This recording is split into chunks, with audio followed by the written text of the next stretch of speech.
Hello, everyone.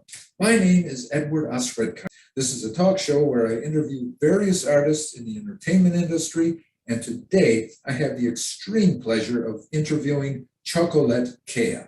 She is an actor, director, writer, and producer, and she's going to talk all about her acting career. So relax and enjoy my conversation with Colette. Hello, everyone. My name is Edward Osredka.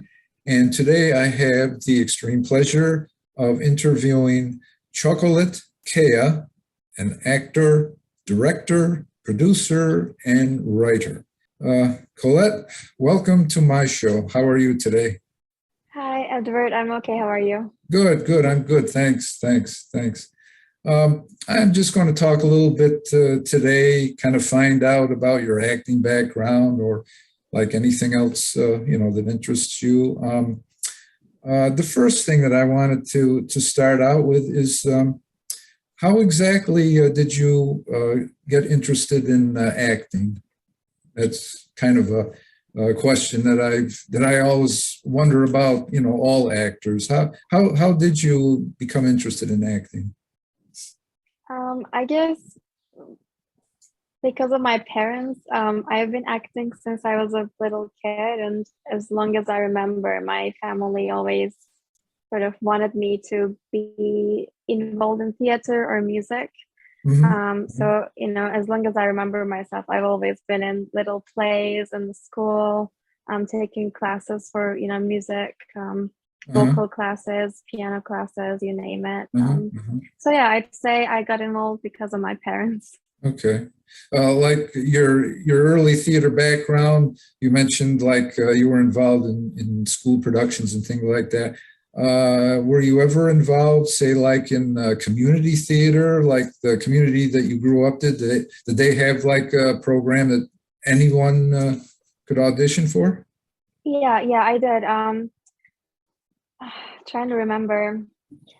Well, before I came to US, I usually just did musicals mostly, but I did do theaters too. I can't really pick up any names right now, but for theaters, for musicals, I remember there was the Joseph and the Multicolored Dreamcoat. Okay. A multicolored or amazing Dreamcoat. Yeah, something like that. Yeah. That was one. It was a musical though, so I don't know if that counts, but yeah, I guess for community theater, I have not been involved where I live right now. But as a kid, I did it, but I can't remember. So maybe the answer is no, probably. But I'm very interested in doing that at some point. Yeah. Did they have like in the area? I know in the area that I grew up here in upstate New York State, they had like a summer stock theater that was just for the summer months for actors that came from like the metropolitan areas, and they'd come up here during the summer and spend their summers, up here with theater like that. Was there anything like that where you come from? I wish. As you and I met during sort of like a community theater, but over Zoom. So if that counts, I've been doing a lot of theater, but because of COVID, it has always been through camera and on like a Zoom theater, like you and I did for the Alpha NYC. I have been doing a lot of those, but when you say community theater, for some reason in my mind, it was always just going physically to a theater and then acting there. Which I haven't done since COVID. And I may have mentioned, like I got a lot of training as a kid on theater and musicals. And then when I started college, I sort of took a break up until when COVID happened. And then all I was left with the online versions of theaters. So that's where I picked up from, basically. Right. So basically, like you were saying, you do like more of a lot of films, and those of us that have had to get used to the Zoom theater with all the isolation with COVID and everything, I guess, is it fair to say that maybe Zoom is sort of like a good training ground for like being on film, like in front of the camera? Absolutely. I also have done little TV series. I recently completed a scene for a movie that was all done via Zoom. I think there is a lot of potential for that. It's also very comfortable for actors where, when you do a movie, for example, you do shots like 3 times from different angles, and it's Right, really right. tiring. It takes whole day, and then you have to wait out for things to get recorded. So over Zoom is just way easier. I Yeah, guess the producers can just do it on their own time. yeah.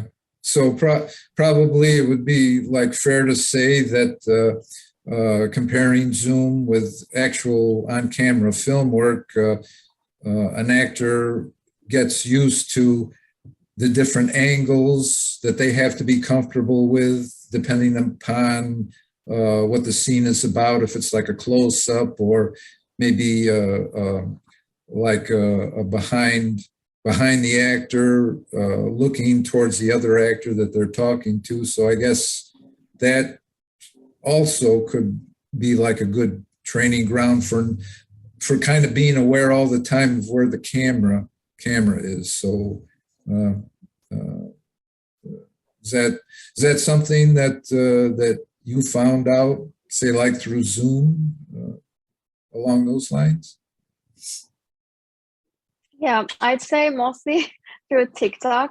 I used to do like these little challenges with the actors I follow, Yeah, like duet me challenges. And yeah, I guess it really makes you get used to like looking at the camera and acting. yeah. But when you go to Zoom acting, for example, with the theaters we did, depends on the director, but they usually want you to look at the camera and like be aware that you're like doing all the effects for the camera. Whereas Right. when you do a movie, they may just like not want you to do that. They might want you to just ignore the camera and look at whoever is there in the scene. Yeah. So I guess it changes depending on who is directing and what kind of stage directions you have. You were mentioning TikTok. I know that you've been on TikTok. Have you been on that medium for a while, or that's something that you just got into, the TikTok?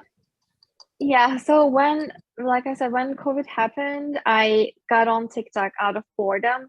And then I realized like most of my videos that got really a lot of hits were just my face when I was like acting, but not with a lot of words, just like mimics.